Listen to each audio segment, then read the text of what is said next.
Bismillahirrahmanirrahim. Assalamualaikum warahmatullahi wabarakatuh. Ummul Kitab Al-Fatihah.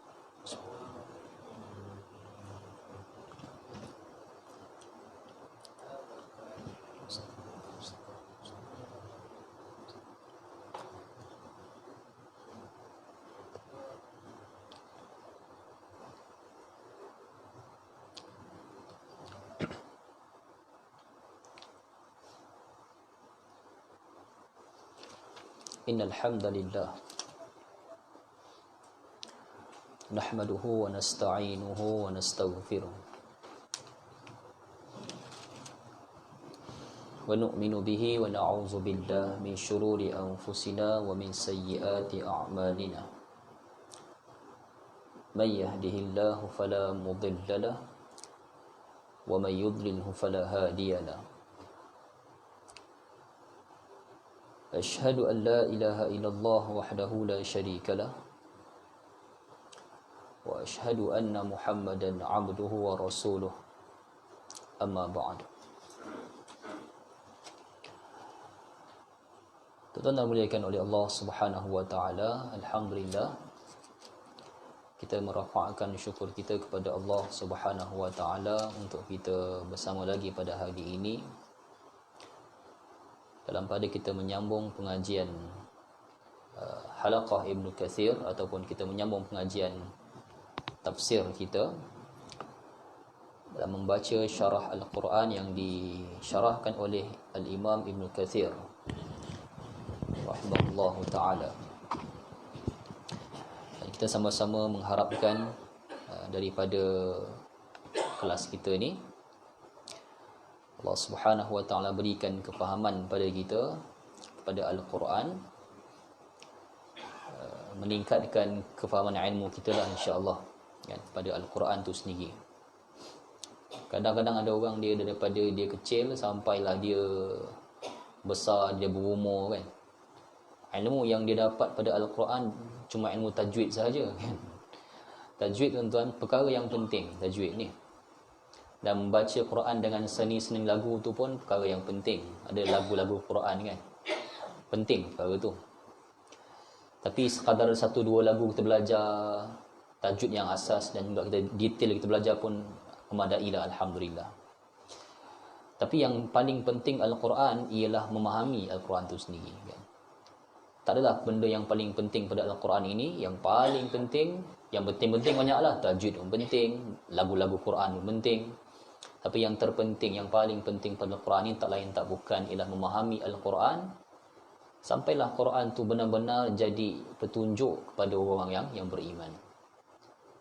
Jadi Quran dia jadi petunjuk kepada kita. Quran menjadi pembeza kepada kita. Orang yang memahami Al-Quran, dia melihat suasana, dia melihat apa benda yang berlaku, permasalahan depan mata dia, dia tahu yang mana halal, yang mana haram, yang mana syubhah, yang mana wajib, yang mana sunat, dia boleh bezakan. Yang mana perintah yang perlu dia buat segera, yang mana perintah yang boleh dia tangguhkan sekejap, yang mana perintah yang dia buat mesti bersyarat, dia tahu. Sebab ini ilmu-ilmu Al-Quran. Mana perkara yang jadi keutamaan, dia tahu. Sebab Al-Quran ni dia kitab petunjuk, dan dia kitab yang mengajar kita supaya boleh membezakan yang hak dengan yang batil. Mudah-mudahan daripada syarah-syarah Al-Quran ini kita menjadi insan yang sedemikian insya-Allah.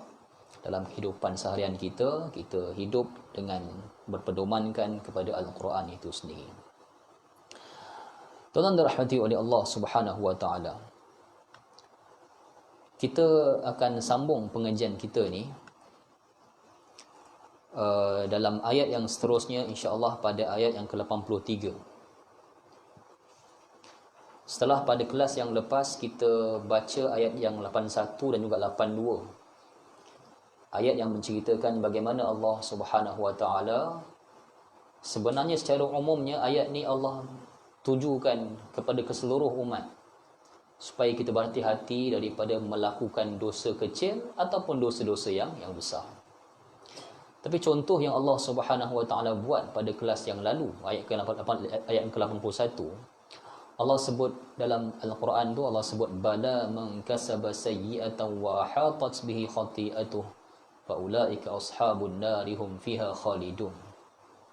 Allah sebut barang siapa yang buat dosa dan dia telah diselaputi, dia apa diliputi, diselaputi, ahatat bih, dosa tu dia telah melazimi diri dia dengan dosa. Kan? Walaupun para ahli tafsir sebut yang ni bermaksud dosa-dosa besar yang dibuat oleh orang-orang Yahudi. Tapi tuan, maksud umum lafaz ni kita mesti kaitkan dengan kehidupan kita. Dosa besar ke, dosa kecil ke, kita dah sebut pada hadis-hadis yang lepas syarah pada ayat ni, bagaimana Al-Imam Ibn Kathir dia sebut bahawa Nabi SAW bukan setakat dosa besar. Nabi minta kita jauhi dosa-dosa yang kecil, dan Nabi telah sebut dalam hadis yang lalu kita telah bacakan, Nabi sebut iyyakum wa muhaqqiratidz dzunub fa innahunna yajtami'na 'ala ar-rajul hatta yuhliknahu. Iyyakum, jaga-jaga kamu dengan dosa-dosa yang muhaqqiratidz dzunub. Muhaqqirah ni dosa yang kecil. Muhaqqirah dijamak kan, dosa kecil yang banyak. Fa innahunna, sesungguhnya dosa-dosa kecil tu kalau dihimpunkan ala rajul, atas seorang manusia, hatta yuhliknahu, dia boleh membinasakan seseorang manusia. Dosa kecil tapi sebab banyak sangat dia rasa seronok buat dosa. Ini masalah yang besar. Sampaikan bila mana ada pilihan nak buat yang wajib, nak buat yang halal dan yang haram tu, sebabkan dia dah imun, dah biasa buat dosa, dia pilih yang haram juga untuk dia buat. Ada ayam goreng yang sedap, yang halal, yang dia sembelih, dia tetap rasa nak makan juga ayam kena nanggalogi tu, ayam bangkai kena nanggalogi. Sedangkan ayam tu haram dimakan sebab bangkai, tuan. Tapi sebab dah imun, dah terbiasa dengan dosa, benda macam tu pun dia tak boleh beza, dia makan juga ayam-ayam yang demikianlah. Contoh bagi tuan-tuan kan. Jadi manusia yang sentiasa berjaga-jaga, dia jaga waspada diri dia. Al-Quran menjadikan dia ni satu orang yang kalau dia berdosa, bukan ayat tu tak bermaksud jangan buat dosa, tuan. Ayat tu bukan maksud manusia ni takkan buat satu, tak ada. Ayat ni, Al-Quran ni dia, Allah sendiri tahu manusia takkan terlepas daripada buat dosa. Allah memang mengharamkan, melarang kita buat dosa, tapi Allah tahu manusia takkan terlepas daripada buat dosa. Tak ada orang yang boleh cakap anak saya ni Ustaz, bagus anak saya, daripada kecil sampai ke besar tak pernah buat dosa, Ustaz. Bohong, Ustaz. Tak ada orang macam tu, tak ada. Allah tahu manusia punya hakikat. Bila kita berdosa, tuan-tuan, kita nak buat apa, tuan-tuan? Jangan ikut sunnah syaitan yang lepas buat dosa dia sombong. Ikut sunnah Nabi Adam AS. Lepas buat satu kesalahan, dia minta ampun pada Tuhan Jalla wa'ala. Kita buat dosa macam mana? Jangan terajak jauh. Lepas buat dosa, istighfar. Jangan niat nak buat dosa. Allah, aku dah buat dosa ni, ya Allah, esok aku akan berniat buat dosa lagi esok. Jangan niat buat dosa. Jangan berniat tu. Jangan kita bermaksud nak buat besok dosa apa aku nak buat ni. Jangan. Itu bahaya. Kita buat, kadang-kadang kita iman kita turun naik kan. Terkadang kita terlajak, kita berdosa, minta ampun pada Tuhan Jalla wa'ala.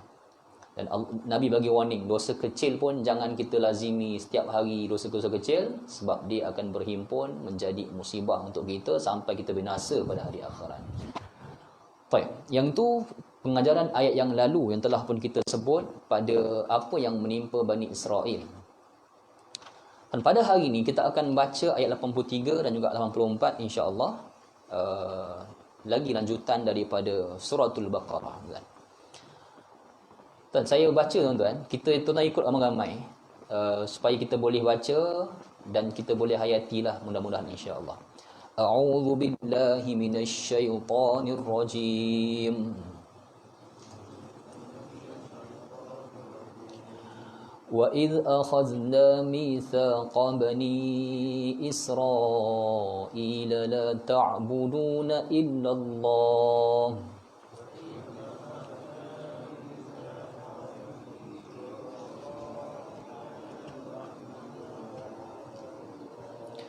وَبِالْوَالِدَيْنِ إِحْسَانًا وَذِي الْقُرْبَى وَالْيَتَامَى وَالْمَسَاكِينِ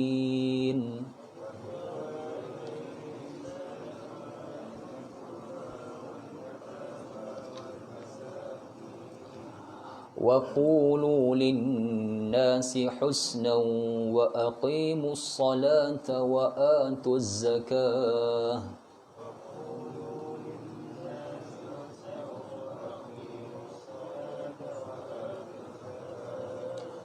ثم توليتم إلا قليلا منكم وأنتم معرضون.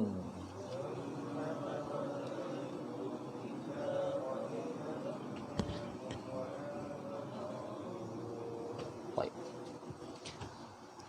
Dan ingatlah ketika kami mengambil lagi janji daripada Bani Israel, iaitu janganlah kamu beribadah kepada selain daripada Allah dan berbuat baiklah kepada ibu bapa kamu, kaum kerabat, anak-anak yatim dan orang-orang miskin. Dan ucapkanlah kata-kata yang baik kepada manusia. Wa qul linnasi husna, dan dirikanlah salat, kemudian tunaikanlah zakat. Kemudian kamu tak memenuhi janji itu kecuali sebahagian kecil darimu, dan kamu selalu memalingkan wajah kamu. Wa antum mu'ridun, kamu selalu memalingkan wajah kamu. Tuan-tuan dirahmati oleh Allah Subhanahu wa taala. Ayat ni tuan-tuan, umum ayat ni dia menjelaskan tentang beberapa syariah Islam yang kalau tuan-tuan perasan, syariah ni tak berubah. Banyak syariat Islam yang ada pada hari ini tuan-tuan, dia sama macam apa yang disyariatkan kepada Allah Subhanahu wa taala kepada Bani Israel. Fiqh kita ni tuan-tuan, salat kita kan, zakat kita, puasa kita, kebanyakannya masih lagi sama seperti apa yang Allah Subhanahu wa taala perintahkan kepada kaum terdahulu ni. Tetapi ada beberapa lah syariah yang fiqh ni, ada beberapa yang Allah Subhanahu wa taala dia ubah dan dimuktamadkan dalam kaedah Islam punya.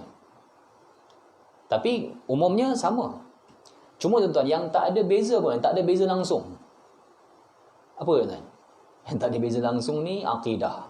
Sama. Yang Islam menyatakan Islam ni agama zaman Nabi Allah Adam sampai zaman kita, Islam lah agamanya. Dia tak ada agama yang dinamakan agama Yahudi ke, agama Nasrani, agama Nabi Allah Ibrahim. Tak, yang dibawa Nabi Allah Ibrahim, yang dibawa oleh semua para rasul Tuhan yang dahulu tuan-tuan, ialah agama Islam. Agama Islam. Ya. Jadi agama Islam tu sendiri, dia punya asas tu tentang akidah sama. Tak ada Nabi Musa alaihi salam bawa konsep agama dalam bentuk akidah. Zaman Nabi Musa syurga ada, neraka tak sebut pun, neraka tak ada lagi. Neraka ni zaman Nabi Muhammad baru sebut. Tak tuan, sama.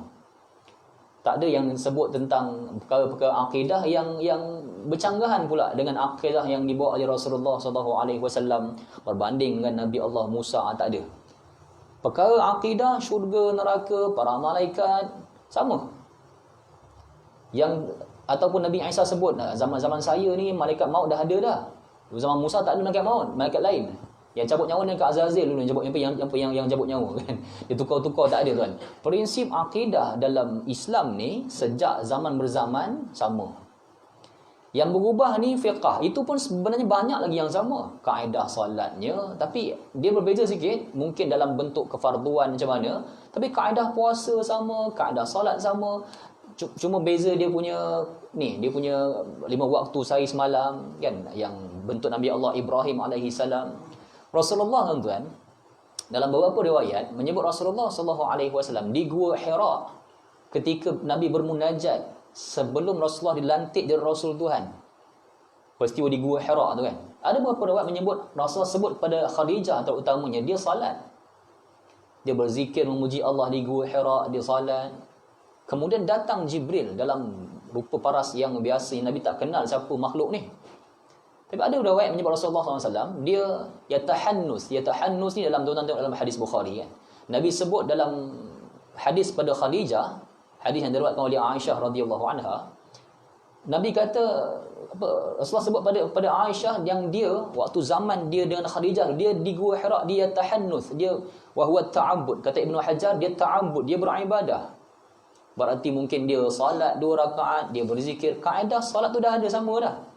Cumanya yang baru tu ialah Pensyariatan maghrib 3 rakaat, kan, asar 4 rakaat. Dia yang tu tahu, tapi kaedah takbir semua sama. Sama macam zaman Bani Israel ni, kaedah solat sama. Cuma mereka yang ubah dengan tangan mereka sendiri. Akidah sama, fiqah kebanyakan yang sama, cuma ada perubahan sikit beberapa perkara, kan. Hari yang Allah Subhanahu Wa Taala jadikan Sayyidul Ayyam, ubah sikit. Bani Israel dulu syariat awal dulu hari Sabtu. Orang Islam punya hari Jumaat. Beza sikit, kan. Dan berapa lagi perkara-perkara lain, kaedah nak bertaubat. Zaman Bani Israel nak bertaubat ni kena bunuh diri. Hari ni syariat Islam muktamad dia nak bertaubat, lafaz paling ringkas astaghfirullahalazim. Paling ringkas astaghfirullahalazim, kan. Bani Israel nak bukan sebut astaghfirullah, mereka sebut khittah. Faqulu khittatun naghfir lakum khatayakum. Faqulu khittah. Bani Israel diajar nak taubat sebut hittah. Hittah ni maksud dia apa? Kami berdosa, kami ampunkan kami. Hittah, kan. Kita sebut astaghfirullahalazim. Dan kita ada satu lafaz lafaz istighfar yang merupakan sayyidul istighfar. Allahumma anta rabbi la ilaha illa anta khalaqtani wa ana 'abduka wa ana 'ala 'ahdika wa 'adika mastata'tu. Sampai akhir hadis. Lafaz sayyidul istighfar ni tuan lafaz dengan ikhlas pada pagi. Kalau tuan meninggal pada waktu petang, Allah Subhanahu Wa Taala ampun semua dosa. Lafaz petang meninggal esok pun Allah Subhanahu Wa Taala ampun semua dosa. Syarat dia lafaz istighfar ni dengan hati yang ikhlas serta penuh menjiwai maksud tu. Allahumma anta rabbi, Tuhanku, engkau Tuhan aku, la ilaha illa anta khalaqtani, tak ada yang aku sembah, tak ada yang aku abdikan melainkan engkau ya Allah, engkau yang ciptakan aku. Wa ana abduka wa ana ala ahdika wa adika mastata'at. Sebut dengan penuh ikhlas, penuh redha serta yakin yang Allah akan ampunkan dosa-dosa kita. Lafaz pagi meninggal petang Allah ampun dosa. Lafaz petang meninggal malam Allah ampun dosa. Dengan lafaz sayyidul istighfar.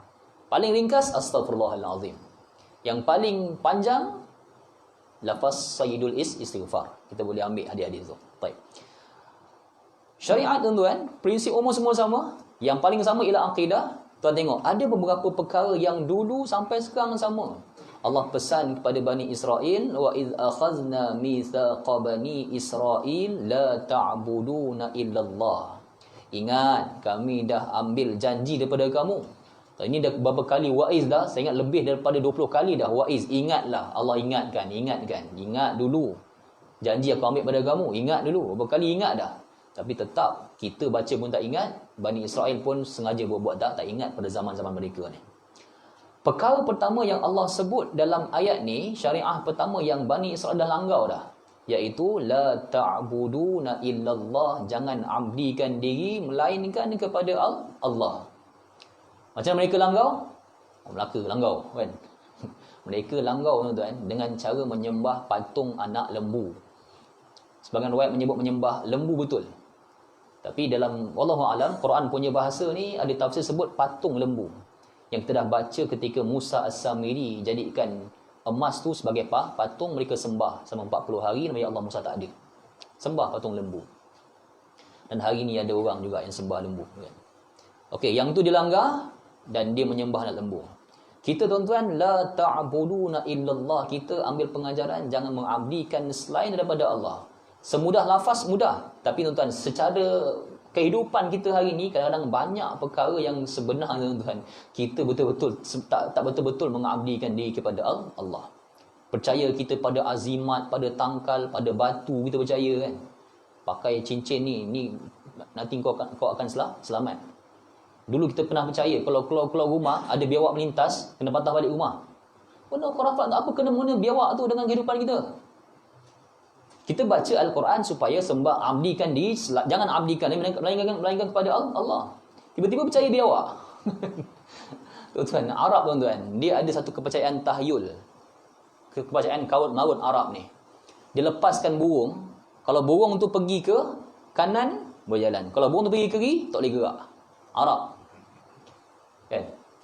Maka Nabi SAW, pada peringkat awal, Nabi haramkan para sahabat tangkap burung, makan. Nabi haramkan pada peringkat awal. Sebab nak buang budaya ambil burung tu untuk tilik nasib. Ada beberapa riwayat Nabi larang para sahabat, jangan tangkap burung tu, jangan main burung. Nabi marah. Kenapa Rasulullah tak boleh main? Jangan. Nabi tak bagi. Sebab apa nak benar? Macam Nabi pernah larang para sahabat ziarah kubur. Sebab budaya khurafat kubur tu dulu ada lagi. Nak buang Nabi total, jangan pergi ziarah. Lepas para sahabat dah ada iman, dah belajar ilmu, baru Nabi izinkan, sebab Nabi tahu para sahabat takkan buat benda-benda khurafat tu lagi.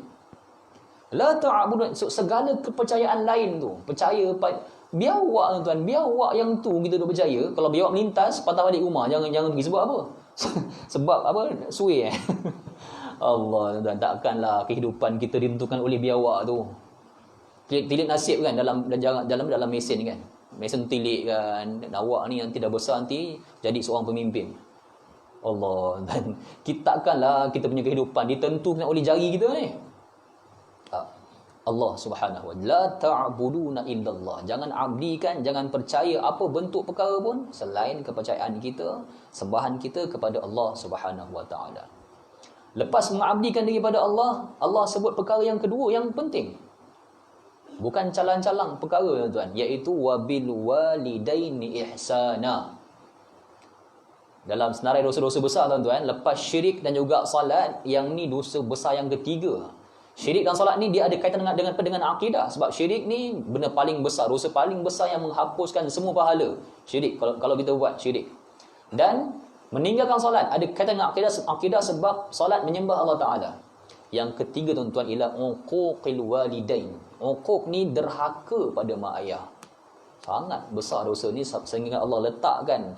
Bukanlah Allah dengan mak ayah selevel, tak. Tapi Allah beritahu dalam banyak syariah ini bahawa mak ayah ni, anak-anak muda menghormati dan juga dia tak menderhakai ibu dan juga ayah dia, sekalipun ayah dia tu orang kafir sekalipun. Tuan, agama bagi contoh yang paling tinggi supaya nak selesaikan benda-benda kecil ni selesai. Cara dia bagi contoh yang paling tinggi. Allah sebut wa in jahadaka ala ay yushrika bi ma laysa laka bi 'ilm fala tuti'huma wa sahibuhuma fid dunya ma'rufa. Allah kata kalau mereka berdua, yakni mak ayah engkau. Allah sebut ayat ni kepada para sahabat yang dah masuk Islam, mak ayah kafir lagi. Kalau mak ayah engkau ni jahadaka ala ay yushrika bi, dia dakwahkan engkau supaya kau kembali syirik balik, sembah balik sembahan dulu nenek moyang kau. Allah kata fala tuti'huma, jangan taat yang tu. Jangan taat yang tu. Berarti jangan taat apa yang dia kata yang membawa ke arah syirik tu balik. Jangan taat yang tu je. Dalam urusan yang lain, sahibuhuma fid dunya ma'rufa, ikut dia, taati dia dengan cara-cara yang baik. Sahibuhuma, gauli dia, layani dia dengan cara-cara yang baik. Tanggungjawab seorang anak yang dah masuk Islam kepada ayah yang belum masuk Islam tetap sama. Duit belanjanya, taat perkara-perkara yang ma'rufnya sama. Ketaatan ni tuan-tuan semualah, mak ayah ke, pemimpin ke, suami ke, taat pada isteri ke, semua tuan, ketaatan ni terbatas hanya kepada perkara-perkara yang ma'ruf sahaja. Tidak kepada perkara-perkara yang mungkar. Tak adalah seorang isteri, dah apa boleh buat ustaz, suami saya suruh jual benda haram. Apa boleh buat ustaz, suami saya suruh ustaz, taat suami kau masuk neraka pula. Tak ada tuan-tuan. Tuan tengok cerita apa tu, drama bersiri Nur tu kan, yang ada Ustaz Adam dengan Ustaz Ahmadi tu kan. Tuan tengok isteri Ustaz Ahmadi tu, tegak alip punya orang kan. Dia taat pada suami yang banyak suruh dia buat benda-benda yang haram. Tak ada. Sampai dia tak nak, suami saya, maafkan saya bang, tak dapat syurga bang. Suami macam tu, syurga apa ke benda? Jangan runtuh, suami dia kata jangan runtuhkan masjid yang saya buat. Kalau macam tu perangai suami tuan-tuan, bukan masjid, gereja pun bukan. Gereja, kuil pun bukan. Kalau macam tu perangai suami, gereja bukan, kuil pun bukan, apatah lagi masjid. Tak ada ketaatan melainkan kepada perkara yang ma'ruf. Allah Subhanahu wa taala suruh taat pada mak ayah ni, wabil walidaini ihsana. Kepada Bani Israel juga taati mak ayah, buat baik pada mak ayah. Kita juga sama buat baik pada mak ayah. Sekalipun mak ayah kufur, kita kena dakwahkan dia, jangan khianat ataupun jangan buat perkara-perkara yang menyisihkan dia ataupun yang menderhakai mereka berdua. Wadzil qurba, tuan, lepas mak ayah ni zil qurba. Qarabah dia dua, ada qarabah, ada furu' kan. Yang saudara mara yang cabang ataupun saudara mara yang tuan, qarabah ni merujuk kepada kaum kerabat yang ada pertalian darah dalam istilah silaturrahim. Tu qurba. Qurba kan. Yang paling rapat ni adik-beradik lah kan. Jangan kawan-kawan lebih berbanding adik-beradik. Adik-beradik dulu. Adik-beradik kan. Sedekah. Kawan-kawan perlu sedekah ni. Adik-beradik juga perlu kan. Adik-beradik. Cuma para ahli tafsir dia bahaskan, jika adik-beradik itu kita tahu, adik-beradik ni ada ruang lain yang dia boleh usaha. Dia ada qudrat. Dia boleh usaha, kita tahu. Tak bagi pun dia boleh usaha. Bolehlah kita nak bagi pada kawan-kawan. Tapi kalau adik-beradik melarat, tak boleh. Dia dhaif dia. Dia perlukan sumbangan. Adik-beradik dulu. Lebih afdal daripada jiran sebelah. Mak ayah lebih afdal daripada jiran-jiran yang tak ada pertalian darah. Yang qurba, kaum kerabat lebih afdal terlebih dahulu. Qurba ada yang ada hubungan silaturahim. Bukan yang ada ukhuwah Islam, tak. Dia hubungan silaturahim. Yang ada silaturahim ni bermaksud yang ada pertalian darah. Saya sebut dah banyak kali dah tuan-tuan. Kita kena ubah istilah tu. Kalau nak ziarah rumah jiran-jiran lama, nak pergi raya dengan kawan-kawan, nama permusafiran nak pergi raya dengan kawan-kawan tu bukan nak hubungan silaturahim, bukan. Nak hubungkan ukhuwah Islamiah, persaudaraan Islam. Nak pergi rumah adik-beradik, silaturahim. Nak pergi rumah sepupu sepapat, silaturahim. Yang ada pertanyaan darah, namanya nak pergi silaturahim sekejap. Kan? Saya, tuan-tuan, kalau ada orang Jawa, saya kagum orang Jawa ni sebab mereka ni silaturahim mereka kuat. Kan? Dengan satu kampung tu silaturahim dijaga.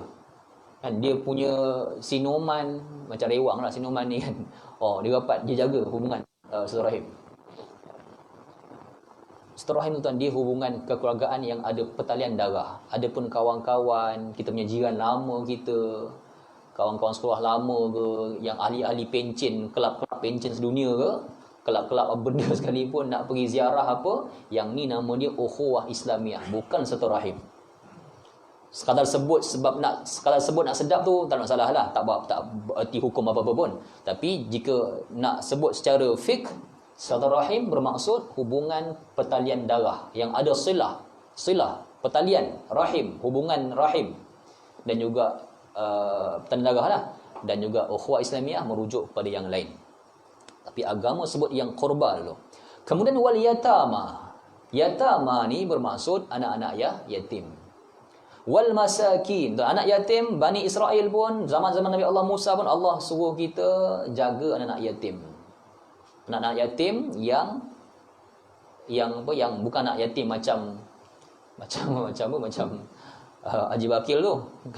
Saya yatim, mak tak ada, ayah pun tak ada, dia kata kan. Dia keluar RM1 bagi kat sedekah kat orang.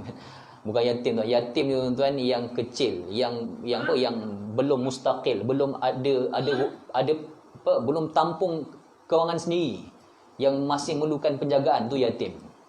Lepas dia dah besar, dia dah bekerja, dia dah balik, dia dah bekerja, dah ada ilmu, dah bekerja, dah berkahwin, dia tak yatim lagi dah. Sekalipun mak ayah tak ada, sebatang kara sekalipun, dah ada bisnes sendiri, dia bukan yatim lagi dah.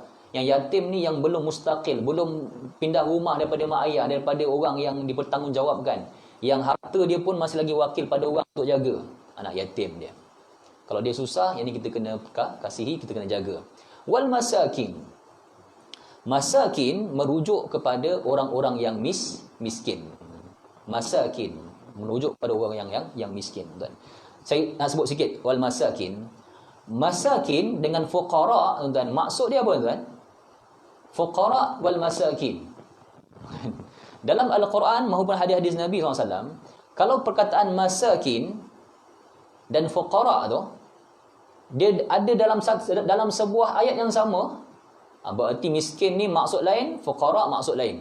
Orang-orang fakir kan, maksud lain, orang miskin maksud lain. Tapi kalau dalam ayat tu ada sebut masakin, miskin, tak sebut fuqara, ataupun fuqara sahaja tak sebut miskin, maksud dia sama. Fuqara bermaksud miskin, miskin bermaksud fuqara, miskin maksud fakir, fakir maksud miskin, sama. Sama. Dan perkara yang sama berlaku pada ayat zakat dan juga sedekah. Muslim dan mukmin sama. Muslim, mukmin, dia pair, dia dua ni gabungan. Kalau perkataan muslim disebut berasingan dalam satu ayat, ada muslim saja atau ada iman saja. Ya ayyuhallazina amanu, tak sebut ya tak sebut tentang orang Islam, tak sebut. Maka beriman tu maksud orang Islam, orang beriman maksud dia, orang beriman maksud orang Islam maksud orang beriman, sama. Tapi jika dalam perkataan tu ada sebut orang Islam dan juga ada sebut orang beriman, contohnya Allah kata wa qalatil a'rab amanna qul lam tu'minu walakin aslamu. Allah kata kan, orang-orang Arab dia kata amanna, kami beriman. Yang cakap kau beriman, cakap kau orang Islam je. Yang tu bermaksud Islam masuk lain, beriman masuk lain. Masakin dan juga fuqara, kalau disebut dalam keadaan tak ada perkataan tu berdua-duaan dalam satu ayat, maksud sama. Macam ayat ni kan. Wal masakin. Ada tak perkataan fuqara tuan? Tak ada. Maksudnya miskin tu maksud fakir, fakir tu maksud miskin, sama. Tapi kalau tuan, kalau tuan nak bezakan miskin dengan fakir, mana lagi teruk kan? Tuan rasa mana lagi teruk? Lagi teruk dia punya kedhaifan dia tuan. Fakir. Tuan jawab fakir. Tuan jadi fuqaha betul. Tuan ceramah kat sini esok. Betul. Fakir lebih dhaif daripada orang yang miskin. Sebab yang tafsirkan ayat tu ialah Al-Quran sendiri. Al-Quran dia ada tafsir Al-Quran dengan Quran kan. Al-Hafiz Ibn Kathir dia ada sebut sebuah tafsir dalam Al-Quran. Macam nak tentukan, macam nak bagi tahu fakir dengan miskin siapa lagi teruk dia punya kedhaifan. Tuan kalau buka dalam suratul Kahfi ayat ke-79, tuan akan jumpa satu ayat, ammas safinah fakanat limasakin ya'maluna fil bahr fa'aradtu an u'ibaha wa kana wara'ahum malikun ya'khudhu kulla safinatin ghadbah. Kalau salah baris tuan betul lah. Ayat ini tak ada baris kan. Okey, Allah kata ammas safinah, adapun perahu ni cerita Nabi Allah Khidir dengan Musa alaihi salam. Khidir dia pecahkan perahu orang miskin. Dia pecahkan perahu, dia pecahkan. Nabi Musa pelik, kenapa kau pergi pecahkan perahu ni? Akhirnya Khidir bagi tahu satu ilmu yang Allah berikan kepada dia. Dia kata ammas safinah fa kanat limasakin. Adapun perahu ni dia dimiliki oleh orang miskin. Kan, perahu ni kalau aku tak pecahkan, ada orang kaya kat depan tu, dia bukan orang kaya. Milkun ya'khudh, ada raja kat depan tu, dia akan rampas harta-harta orang yang kapal dia bagus lagi. Dia raja rampas harta orang, dia tengok kapal-kapal yang baik, perahu-perahu yang cantik dia ambil, rampas. Perahu-perahu yang dah teruk, yang dah bubuk dia tak nak ambil. Jadi Khidir dia tahu benda tu akan berlaku dengan ilmu yang Allah beri pada dia. Bukan Khidir yang power, tak, Tuhan yang power. Tuhan yang subhanallah, yang maha suci. Allah ni Tuhan, bukan Khidir. Allah Subhanahu wa taala. Ya awak pergi puji Khidir sampai buat ilmu laduni kenapa? Allah yang maha kuasa. Allah yang berikan ilmu tu pada Khidir. Min ladunna, bukan yang laduni, min ladunna, di sisi kami ilmu, kami yakni Allah taala. Jadi Khidir dia pergi pecahkan perahu tu. Dia kata perahu ni ammas safina fakanat limasakin, milik orang miskin. Orang miskin ni dia ada perniagaan. Niaga apa kan? Niaga perahu. Dia ambil upah sewa perahu. Kan. Perahu dia tu dia buat perahu, dia ambil upah sewa. Orang nak pakai perahu dia pun dayungkan, dia ambil upah. Orang miskin ni membuktikan orang miskin dia ada kerja. Cuma kerja tu tak cukup nak menampung keperluan dia. Tu sebut wa ammas safina fa kanat limasakin. Orang miskin ada kerja, ni kerja dia. Kerja dia ialah buat perahu, ambil upah, kayuh perahu untuk bawa orang seberang ke seberang sungai. Adapun orang fakir tuan-tuan, ada kerja pun tak menentu dan ada kerja pun tak boleh nak buat. Ni orang fakir. Orang miskin ada kerja, cuma gaji yang dia dapat tak cukup nak tampung keluarga dia. Tu orang miskin. Sebab ayat ni membuktikan orang miskin ada kerja. Kerja dia dayung orang. Trip orang daripada sungai nak seberang sungai, dia perahu dia tu dia kayuh kan. Khidir pergi pecahkan sikit perahu tu supaya nampak cacat, supaya raja kat depan tak rampas perahu tu buat reta dia. Jadi orang miskin dia hidup dia lebih stabil sikit berbanding orang-orang yang fakir. Yang fakir. Okey. Sebab tu dalam surah Al-Baqarah saya Allah sebut tentang innamas sadaqatu lil fuqara wal masakin kan. Fuqara ada, masakin pun ada. Bermaksud fakir tu maksud lain, miskin maksudlah lain. Fuqara dulu, sebab fuqara lebih dhaif berbanding orang miskin. Innamas sadaqatu lil fuqara.